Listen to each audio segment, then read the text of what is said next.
जमलेल्या माझ्या तमाम महाराष्ट्र प्रेमी बांधवांनो, भगिनींनो आणि मातांनो,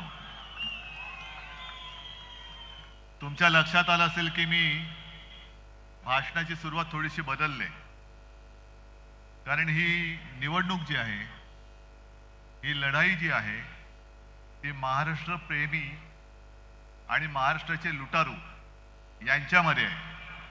तुम्ही कोणाच्या बाजूने आहात? महाराष्ट्र प्रेमींच्या बाजूने किती लोक आहेत? आहेत ना?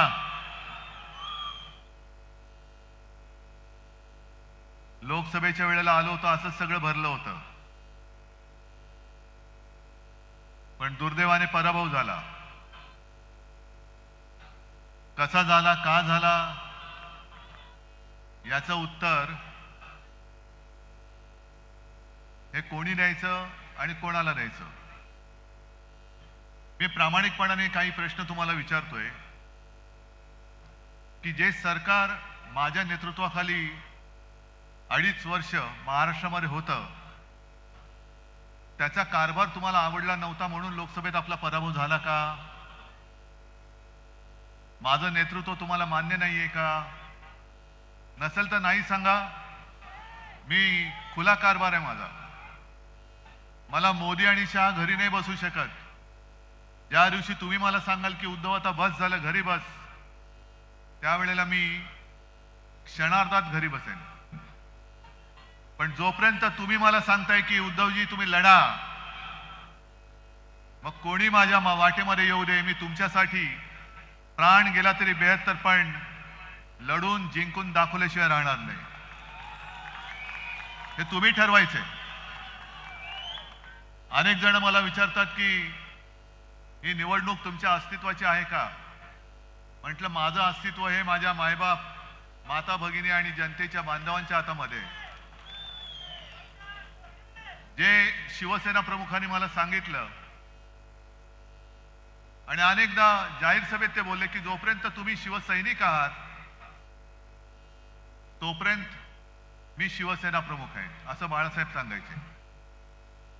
आणि हीच भावना माझी आहे, कारण आज माझ्या हातामध्ये काही नाहीये, तरी देखील तुम्ही मोठ्या संख्येने आलात. याबद्दल तुम्हाला खरंच मनापासून धन्यवाद देतोय. आणि मी काहीतरी तुम्हाला देऊ इच्छितोय. ती देण्याची ताकद ही जोपर्यंत तुम्ही माझ्या हातात देत नाही तोपर्यंत या सभेला काही अर्थ नाही. आज हे सगळे उमेदवार आपले आहेत महाविकास आघाडीचे. कोणाच्या हातामध्ये मशाल आहे, कोण हात घेऊन उभा आहे, कुठे तुतारी फुंकणारा मावळा आहे. आम्ही का लढतोय तर महाराष्ट्राचा स्वाभिमान आणि महाराष्ट्राची अस्मिता जी पायदळीत तुडवली जाते तिचं रक्षण करण्यासाठी म्हणून आम्ही लढतो आहोत. आज मोदीजी इकडे येऊन गेले आणि त्यांनी सांगितलं त्यांचा बाकीचा, म्हणजे मोदीजी काय बोललेत आणि देवेंद्र काय बोललेत, त्यांच्या थापा अंबादासजींनी तुम्हाला सांगितल्या. पण विशेष म्हणजे मोदी साहेब जे बोलले की या जिल्ह्याचं नाव छत्रपती संभाजीनगर केलं, हे मिंद्याचं कौतुक त्यांनी केलं. शिवसेना प्रमुखांचं स्वप्न त्यांनी साकार केलं. पहिल्या प्रथम मोदीजी तुम्हाला सांगतो की बाळासाहेब बोलू नका, ते हिंदू हृदय सम्राट आहेत, होते आणि राहणार. ते तुमचे वर्गमित्र नव्हते, पण त्यांच्या आठवणीसाठी सांगतो की छत्रपती संभाजीनगर ह्या संपूर्ण जिल्ह्याचं नामकरण हे मी मुख्यमंत्री म्हणून माझ्या शेवटच्या कॅबिनेटच्या बैठकीत केलेलं आहे. ज्या वेळेला तुम्ही माझे गद्दार चोरून सुरतला ढोकळा खायला नेले होते, तेव्हा मी मुंबईमध्ये मंत्रालयात बसून या जिल्ह्याचं नाव छत्रपती संभाजीनगर हे करून दाखवलं. बरं, हे तर ठीक आहे. जर मोदीजींचं म्हणणं असं असेल की छत्रपती संभाजीनगर हे नाव त्यांनी केलं, तर मग मला सांगा छत्रपती संभाजीनगर आहे कुठे? कुठे आलं हे? कारण जर का आपण मतदारसंघावरती लक्ष दिलं. लोकसभा मतदारसंघ औरंगाबाद, औरंगाबाद पूर्व, औरंगाबाद पश्चिम आणि औरंगाबाद मध्य. मग संभाजीनगर मोदीजी आहे कुठे? ज्या तत्परतेने तुमचा जो नोकर निवडणूक आयोग त्याने माझ्या पक्षाचं नाव चोरून दरोडेखोरांना दिलं, ती तत्परता अजून तुमचा नोकर निवडणूक आयोग माझ्या जिल्ह्याचं नाव छत्रपती संभाजीनगर करायला का तयार नाहीये? का नामांतर झालेलं नाही अजून? म्हणजे तुम्ही केलेलंच नाही आहात. अजूनही मतपत्रिकेवरती किंवा मतदारसंघाच्या यादीत ज्याचं नाव औरंगाबाद आहे, मग मोदीजी तुम्ही आज नेमकं कुठे येऊन गेलात? औरंगाबाद पूर्व मध्ये आला होतात की संभाजीनगर पूर्व मध्ये आला होतात? पट्टे तुम्हाला? बाळासाहेबांचं स्वप्न यांनी म्हणजे त्या दाढीवाल्यांनी पूर्ण केलं म्हणतायत. ठीक आहे, क्षणभर मानलं. मग हिंदू हृदय सम्राट बाळासाहेबांचं स्वप्न काय नवाज शरीफचा वाढदिवसाचा केक खाणं हे सुद्धा होतं का? जो तुम्ही जाऊन खाऊन आलात न बोलवता? की कधीतरी एकदा मी पाकिस्तानच्या पंतप्रधान पदाच्या वाढदिवसाचा केक खाऊन येईन, हे माझं स्वप्न आहे, असं काय तुम्हाला सांगितलं होतं? मग का गेला होतात पाकिस्तानात? बरं, महाराष्ट्रामधले उद्योग लुटून तुम्ही जे काय गुजरातला नेले आणि नेता आहात, हे शिवसेना प्रमुखांचं स्वप्न होतं का, जे मिंद्याने पूर्ण केलं? मी मुख्यमंत्री असताना आणि आपलं महाविकास आघाडीचं सरकार असताना याच संभाजीनगरमध्ये मेडिकल डिव्हाइस पार्क आणत होतो. कुठे गेला तो मेडिकल डिव्हाइस पार्क? कुठे? गुजरात. तुम्हाला कल्पना आहे मेडिकल डिव्हाइस पार्कच्या माध्यमातून किती जणांना रोजगार मिळाला असता? काय अंदाज आहे? मेडिकल डिव्हाइस पार्क आला असता इथे तर त्याला बाकीची जी काही उपकरणं लागतात, जसं बजाज आल्यानंतर अनेक जणांना रोजगार मिळाले, कारण छोट्या छोट्या काही गोष्टी त्याच्यासाठी लागतात, तसंच मेडिकल डिव्हाइस पार्क जो आम्ही छत्रपती संभाजीनगर मध्ये आणत होतो, तो जर का इथे आला असता तर माझ्या मराठवाड्यातल्या किमान 1 लाख तरुणांना आणि तरुणींना त्याच्यामध्ये रोजगार मिळाला असता. किमान 1 लाख. तो तुम्ही घेऊन गेलात गुजरातला. आणि हिंदू हृदय सम्राटांचं स्वप्न म्हणून तुम्ही आम्हाला थापा मारता. छत्रपती शिवाजी महाराजांचा पुतळा, तो तुम्हाला धड उभारता येत नाही. त्या पुतळ्यामध्ये सुद्धा पैसे खाणारी औलाद तुमची, भाजप आणि मिंद्याची. तुम्ही छत्रपती संभाजीनगर हे नामकरण करू शकता, एक पुतळा धड तुम्हाला उभारता येत नाही. त्या पुतळ्यामध्ये सुद्धा पैसे खाल्ले. मी काल कोकणमध्ये गेलो होतो आणि तिथे एक मंत्री आहेत, केसरकर त्यांचं नाव. म्हणजे माणसं किती निर्लज्ज आणि निर्ढावलेली असतात. पुतळा पडल्यानंतर यांनी काय बोलले होते की वाईटातून काहीतरी चांगलं होईल. अरे गधड्या, महाराजांचा पुतळा पडलाय, त्याच्यातनं चांगलं होईल असं तुला वाटतं? म्हणजे ही एवढी सगळी मेलेल्या मनाची माणसं, ज्यांच्या मनामध्ये महाराजांबद्दल काही आदर नाही, प्रेम नाही, पुतळा उभारताना सुद्धा भ्रष्टाचार करतायत. तुमचं छत्रपती संभाजी महाराजांबद्दलचं प्रेम सुद्धा झोट आहे. मग आमच्याच काळामध्ये आम्ही इथल्या चिकलठाणा विमानतळाचं नामकरण जे केलं होतं, छत्रपती संभाजी महाराज चिकलठाणा विमानतळ, ते अजून का केलं नाही मोदीजी तुम्ही? काल मी गोव्याला गेलो होतो, गोव्याच्या विमानतळाचं नाव मनोहर पर्रीकरांचं केलं, अयोध्येचं तुम्ही केलं, आणखीन कुठे गेली असतील. पण अजून देखील आता 5 वर्ष झाली तो ठराव मंजूर करून झाला, का माझ्या या विमानतळाचं नाव छत्रपती संभाजी महाराज विमानतळ करत नाही तुम्ही? सांगा ना आम्हाला. आलं की काय वाटेल ते बोलायचं. म्हणजे आता काय झालंय, 4 दिवसापासून मी माझ्या बॅगा उघड्या करूनच फिरतोय. कारण जिथे जातो तिकडे माझी बॅग तपासतायत. आज पण तपासली. ते तपासणीसाला मी सांगितलं, बघ रे बाबा, फक्त माझ्या बॅगेमध्ये एक साप आहे, त्याला हात नको लावूस, नाहीतर पुन्हा आमच्यावरती यायचं. मग त्यांना मी विचारलं की हे तुम्ही का तपासताय? नाही, आमची ड्युटी आहे. म्हटलं ड्युटी बरोबर, पण ड्युटी म्हणजे काय ड्युटी आहे? नाही, तुमच्या बॅगेत पैसे आहेत की नाही बघायचे. मग म्हटलं तुम्ही मोदींची बॅग तपासता का? म्हटलं काय साहेब सांगायचं तुम्हाला, त्यांच्या बॅगेमध्ये नुसत्या थापा असतात, नुसत्याच थापा. 15 लाख रुपये देणार, शेतकऱ्याचं उत्पन्न दुप्पट करणार, 2 कोटी लोकांना रोजगार देणार, अच्छे दिन आएंगे. सगळ्या थापा गेले 10 वर्ष आम्ही ऐकतोय, तरी थकत नाहीये. थापा देऊन देऊन हा माणूस थकत कसा नाही, ही एक दैवी चमत्कार आहे.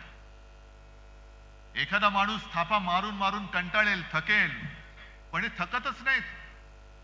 आणि मग ते जे काय म्हणतात की भगवान ने मुझे भेजा है, असू शकतं बाबा, की खोटं बोलून सुद्धा तुम्ही थकत नाहीत. ही काहीतरी वेगळी शक्ती आहे, वेगळा चमत्कार आहे.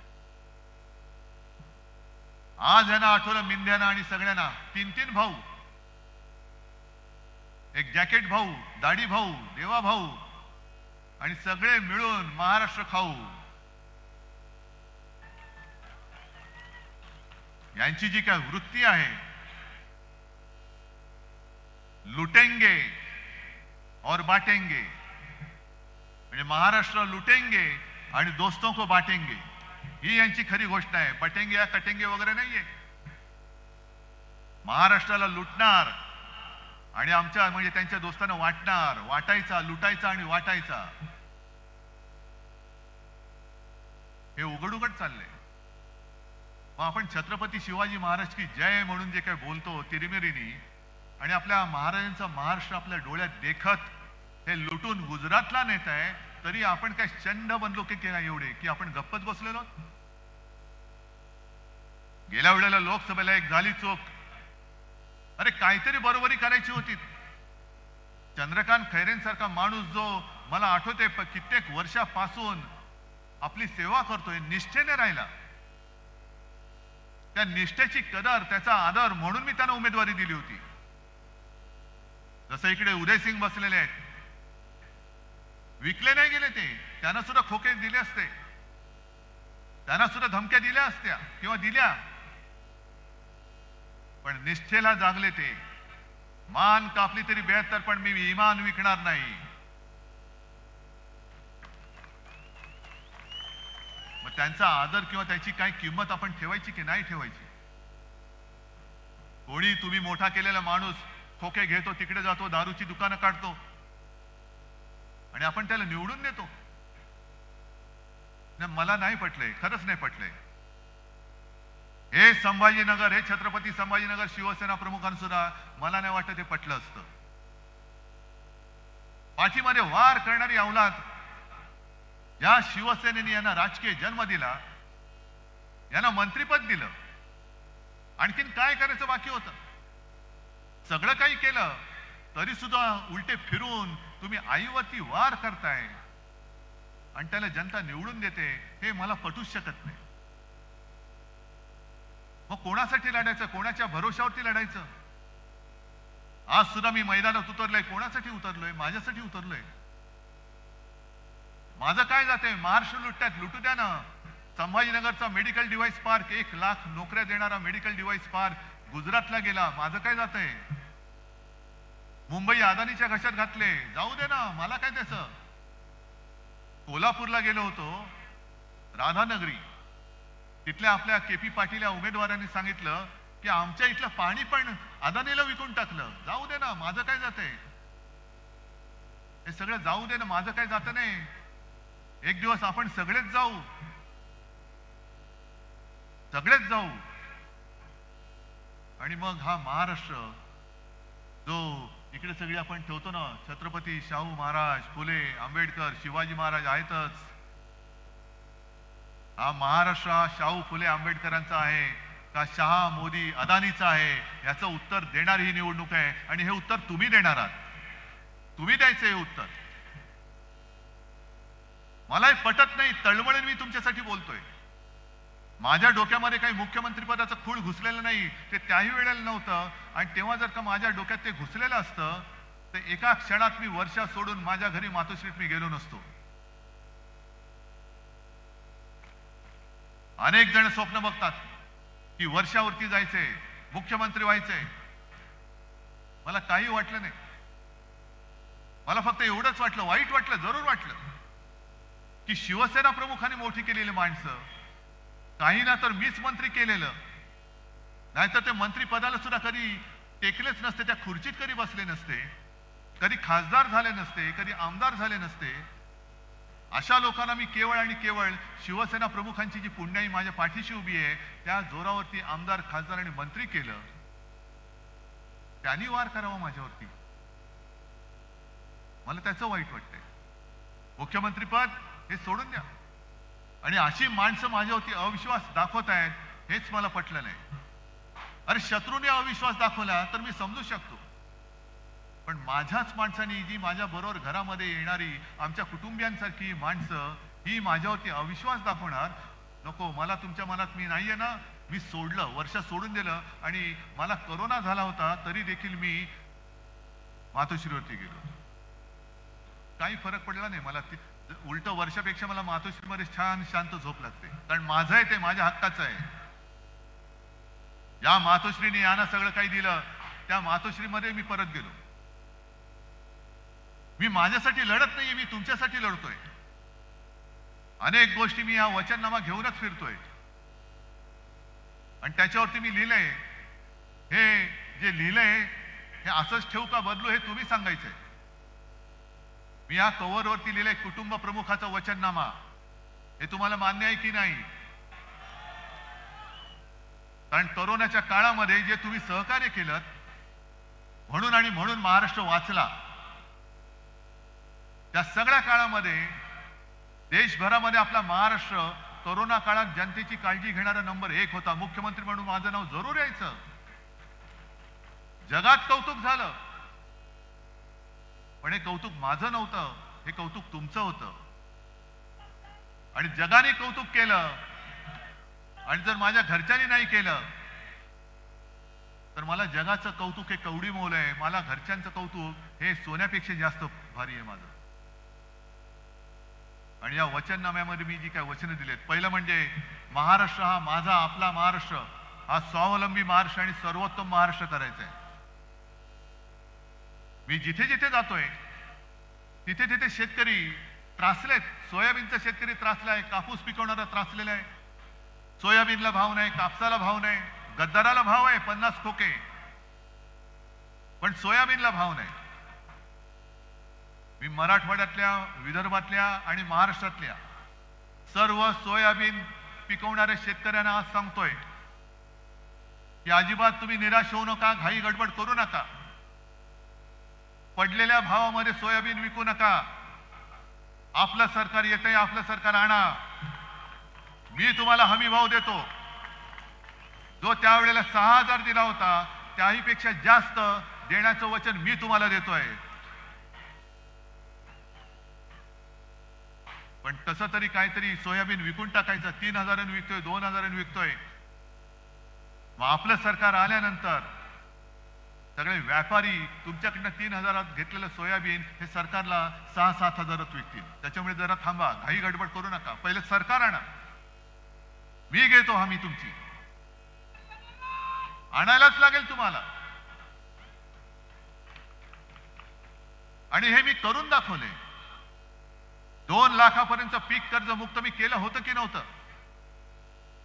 आणि या गद्दारांनी गद्दारी करून सरकार पाडलं नसतं तर 5व्या वर्षी माझ्या मनामध्ये पुन्हा एकदा शेतकऱ्याला कर्जमुक्त करायचं नक्कीच होतं. मी करून दाखवलं असतं.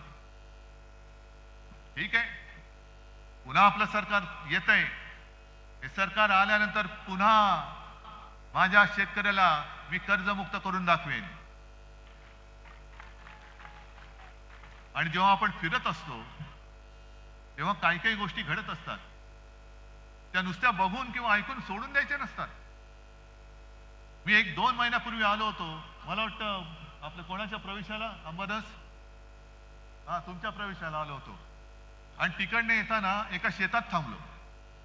शेतात थांबले, मी आलो म्हटल्यानंतर शेतकरी सगळे धावत आले, पाया पडायला लागले की उद्धवजी तुम्ही आमचे देव आहात, तुम्ही आमचं कर्ज माफ केलं. म्हटलं बाबा मी देव नाही, मी माणूस आहे. उलट तुम्ही देव आहात, कारण तुम्ही आम्हाला अन्न देता. आणि मग तिकडे काही शेतमजूर महिला त्यांचं काम करत होत्या. मी गेलो त्यांच्याशी बोलायला लागलो. म्हटलं काय ताई बरं आहे का? ती बिचारी काम करत होती. हा बरं आहे. म्हटलं आता 1500 रुपये मिळतात, आनंद आहे ना? तिने माझ्याकडे बघितलं, मला म्हणाली 1500 रुपयामध्ये घर चालतोय वय? हे बघ म्हणे माझ्या बाजूला पोर आहे माझं, याला शाळेत टाकायचंय, फी कुठून आणू? 1500 रुपयामध्ये शाळेत ऍडमिशन नाही मिळत. माझ्याकडे काही शब्द नव्हते, पण समाधान मला एका गोष्टीचं वाटतं की अंबादास आणि दुसरे कोणी ती जबाबदारी कोणी घेतली? तालुका प्रमुख भालेकर, आनंद भालेकर तालुका प्रमुख यांनी सांगितलं की साहेब काळजी करू नका, याची ऍडमिशन मी करून देतो. आणि त्यांनी ऍडमिशन करून दिली. मग दुसऱ्या वेळेला मी जेव्हा आलो तेव्हा विमानतळावरती तीच माझी बहीण छान साडी वगैरे नेसून मुलाला घेऊन आली पाया पडायला की साहेब तुमच्यामुळे याची ऍडमिशन झाली. म्हटलं ताई मी कोणी नाहीये, बघ ह्या दादाने ऍडमिशन केलेली आहे. पण ठीक आहे, एका मुलाची मी करू शकलो. अनेक मुलं अशी आहेत ज्यांना शिकायचंय पण शिकता येत नाही, कारण फी भरायला पैसेच नाहीयेत. अगदी स्वतः शिवसेना प्रमुखांना सुद्धा 7वी मध्ये शाळा सोडायला लागली होती, कारण फी भरायला पैसे नव्हते. माझ्या आजोबांना सुद्धा शाळा सोडायला लागली होती, कारण फी भरायला पैसे नव्हते. शिकायचं होतं पण शिकू शकत नाही, पैसे नाहीयेत. मग माझ्या आजोबांना आलेला अनुभव, माझ्या वडिलांना आलेला अनुभव, मी सुदैवी आहे कारण मी शिकू शकलो. पण त्या अजूनही शेतकऱ्याच्या मुलांना शिकता येत नाही. म्हणून मी ठरवलं की जसं मुलींना मोफत शिक्षण आहे, तसंच माझ्या महाराष्ट्रात जन्मलेल्या प्रत्येक मुलाला मी मोफत शिक्षण देणार आहे. शिका, मोठे व्हा. अरे महाराष्ट्राचं भविष्य तुम्ही आहात. मोदी शाह आणि हे गद्दार हे महाराष्ट्राचं भविष्य घडवू शकत नाही, हे बिघडवू शकतात. पण महाराष्ट्राचं भविष्य ही माझी आत्ताची छोटी छोटी मुलं आहेत, छोट्या छोट्या मुली आहेत. आणि मुलींना सुद्धा सुरक्षित शाळा मी देणार. प्रत्येक शाळेमध्ये जी मुलींची शाळा असेल तिथे त्या मुलींना स्वच्छतालयामध्ये जाण्यासाठी सुद्धा बरोबर एक महिला कर्मचारी असलीच पाहिजे. हा माझा दंडक आणि माझा कायदा असेल, कारण ते शाळेमध्ये अत्याचार होतोय. कुठे मोदीजी, शहा, काय तुमच्या राज्यामध्ये नेमकं आहे काय? मणिपूरमध्ये आज देखील महिला अत्याचार होत आहेत महिलांवरती. गेल्या आठवड्यामध्ये सुद्धा एका 31 वर्षीय आदिवासी महिलेवरती, जी 3 मुलांची आई, घरामध्ये घुसली लोक, अत्याचार केला आणि तिला जिवंत जाळून टाकलं. आणि मोदी बाबा इकडे येऊन महाराष्ट्रामध्ये प्रचार करत होते, तेव्हा अमित शहा इकडे येऊन महाराष्ट्रामध्ये प्रचार करत होते. लाज वाटली पाहिजे आम्हाला की देशाचा कारभार सोडून महाराष्ट्र जिंकण्यासाठी पंतप्रधान म्हणून नव्हे तर भाजपाचे स्टार प्रचारक म्हणून इकडे फिरतात आणि मतं मागतायत. हा जो काही एक जो आक्षेप आहे तो माझा हा आहे. माझी बॅग तपासली, तपासा, पण मोदींची सुद्धा बॅग तपासली गेलीच पाहिजे. का नाही तपासायची? माझं हेलिकॉप्टर अडवा, पण एखाद्या वेळेला आमच्यासाठी मोदींचं विमान का नाही तुम्ही अडवू शकत? आज जशी माझ्याकडे इकडे जनता जमलेली आहे, मोदींसाठी पण जमली असेल. भाड्याने आणली असेल नसेल मला माहिती नाही, पण असेल. पण आमचं पण ऐकायला लोक येतात ना, थांबतात तासनतास. संध्याकाळची सभा असली तरी दुपारी 2 वाजल्यापासून लोक येऊन थांबतात. जेवण नाही, खाणं नाही, पिणं नाही, ताण भूक काही नाही, तरी सुद्धा लोक येऊन माझ्यासाठी थांबतायत. मोदीजी, हे भाग्य, हे नशीब, हे माझ्या वडिलांच्या पुण्याईमुळे मला लाभलेलं आहे.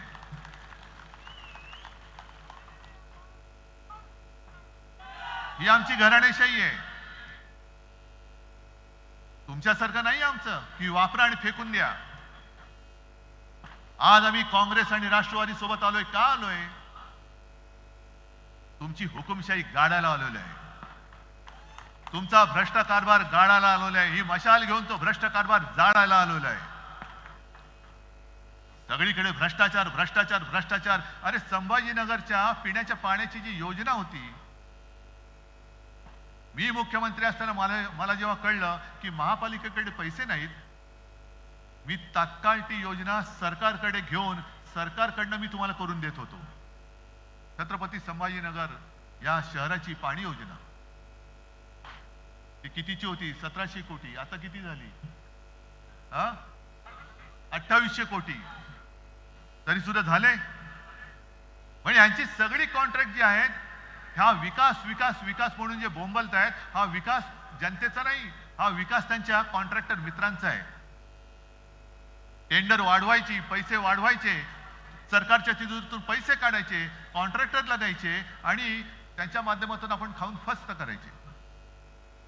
हा असा कारभार हा तुम्हाला मान्य असेल तर द्या बाबा, त्यांना मत द्या, आम्ही मोकळे होतो. आणि हा तुम्हाला असा सगळा भ्रष्ट, नीतीने भ्रष्ट म्हणजे आरोप करायचे आणि त्यांच्याकडे आल्यानंतर धुवून पुसून साफ करायचा, हे असा दुतोंडीपणा हा मला नाही कधी शिवसेना प्रमुखांनी शिकवला. आमच्यावरती जेव्हा तुम्ही आरोप करतायत, अमित शहा आरोप करतायत की 370 कलमला विरोध करणाऱ्यांच्या बरोबर तुम्ही बसलात, म्हणजे कोणाबरोबर बसलो? अहो 370 कलम काढलं तेव्हा शिवसेनेने तुम्हाला पाठिंबा दिला होता. तुमचं कौतुक आज सुद्धा आम्ही करतोय. पण अमित शहाजी 370 कलम होतं तेव्हाही आणि आता काढल्यानंतरही किती काश्मीरी पंडितांना तुम्ही परत त्यांच्या घरी नेऊ शकलात, हे ह्याचा पहिला आकडा द्या आणि मग तुम्ही आमच्यावरती टीका करा. आणि मग माझाही प्रश्न त्याला आहे की काश्मीरमध्ये जेव्हा हिंदू पंडितांवरती अत्याचार होत होते, हत्या होत होत्या, अत्याचार म्हणजे महिलांवरती अत्याचार होत होते, त्यावेळेला म्हणजे ती परिस्थिती एवढी भयानक होती की अनेक काश्मीरी पंडित आपलं हक्काचं वडलोपार्जित घर सोडून आपलं चंबू गबाळ घेऊन देशभरामध्ये निर्वासिताचं जीणं जगत होते. कुठे जायचं कळत नाही, मुलांना शिकवायचं कसं, राहायचं कुठे. पण तेव्हा मोदी नव्हते, शहा नव्हते, फक्त हिंदू हृदय सम्राट शिवसेना प्रमुख बाळासाहेब ठाकरे होते, ज्यांनी सांगितलं की तुम्ही माझ्या महाराष्ट्रामध्ये या, इथे येऊन राहा. कोणाला शिकवताय तुम्ही? उगाच काहीतरी बडबडत सुटायचं, काही थापा मारायच्या. प्रत्येक वेळेला उद्धव ठाकरेंनी हिंदुत्व सोडलं, हिंदुत्व सोडलं, हिंदुत्व सोडलं. अरे भगव्याला कलंक तुम्ही लावलात, गद्दारीचा डाग तुम्ही लावलेला आहात. आणि आज स्पष्ट मी आरोप करतोय की तुम्हाला महाराष्ट्र मी लुटू देत नव्हतो आणि देणार नाही, म्हणून तुम्ही मला संपवायला निघालेला आहात. कारण त्यांना माहितीये तुम्ही माझी माणसं फोडली, गद्दारी करून अगदी डोक्यावरती बसवलं, ते तुमचे बूट चाटतायत. पण तुम्हाला माहितीये की महाराष्ट्र जो लुटायला येईल त्याच्या पेकाटात बुटाची लाथ घालणारा पहिला उद्धव बाळासाहेब ठाकरे असेल. अर्थात हे सगळं तुमच्या हातामध्ये. मी इथे नुसतं काय प्रवचन द्यायला नाही आलो. गेल्या वेळेला झालेली चूक तुम्ही सुधारणार आहात की नाही हे पहिलं मला सांगा. निष्ठेने महाराष्ट्राबरोबर निष्ठा तुमची आहे की नाही हे मला सांगा. तुमची निष्ठा महाराष्ट्रापाशी आहे की गुजरातपाशी आहे हे ठरवणार ही निवडणूक आहे. तुमचा मेडिकल डिव्हाइस पार्क इकडून गुजरातला नेला, तुमच्यापैकी किती लोक जाऊन तिकडे नोकऱ्या करणार आहेत? महाराष्ट्र आपल्या हातामध्ये ठेवायचा आहे का मोदी शहांच्या हातामध्ये ठेवायचा आहे हे तुम्ही ठरवायचंय. आणि आपल्या हातामध्ये जर का ठेवणार असाल तर जेवढे जेवढे इकडे उमेदवार आहेत सगळे इकडे या.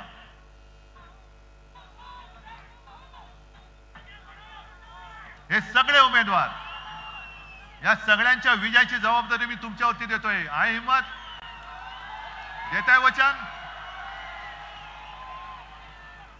आणि त्या दोघांना, मोदी शहा आणि त्यांच्या या चेला चपाट्यांना, मिंदेना, अजित पवार आणि देवेंद्र फडणवीसांना दाखवून द्या की महाराष्ट्र हा गांडुळाची पैदास करणारा प्रदेश नाहीये. महाराष्ट्रामध्ये वाघाचे छावे जन्माला येतात. आणि जर तुम्ही आमच्या वाटेला जाल तर मुनगट्टीवारांना सांगतोय की तुम्ही आणलेली वाघनखं बाजूला आहेत, पण ही माझी वाघनखं माझ्या सोबत आहेत. आणि या निवडणुकीमध्ये ही वाघनखं या महायुती सरकारचा भ्रष्ट कारभाराचा कोथळा बाहेर काढल्याशिवाय राहणार नाही हा विश्वास व्यक्त करतो आणि आपली रजा घेतो. जय हिंद, जय महाराष्ट्र.